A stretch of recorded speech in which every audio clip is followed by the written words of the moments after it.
খিচুড়ির সাথে এরকম একটা পাঁচ মেশানো সবজি কিন্তু দারুণ লাগে খেতে। আর এটা রান্না করতে কোনো রকম বাটা মশলার দরকার নেই।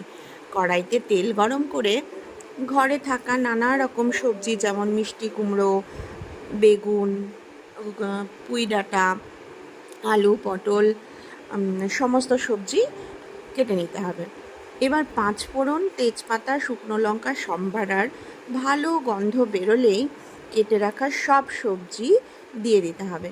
আমি এখানে গাজর, কোয়াশ, পেঁপে সবই দিয়েছি, কাঁঠাল বীজ, তোমরা যেটা পছন্দ করো সেটা দিয়ে দেবে।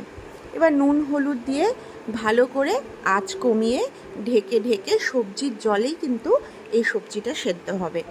আর এত সুস্বাদু হয় খেতে, আন্দাজ মতন চেরা কাঁচা লঙ্কা দিয়ে দিতে হবে।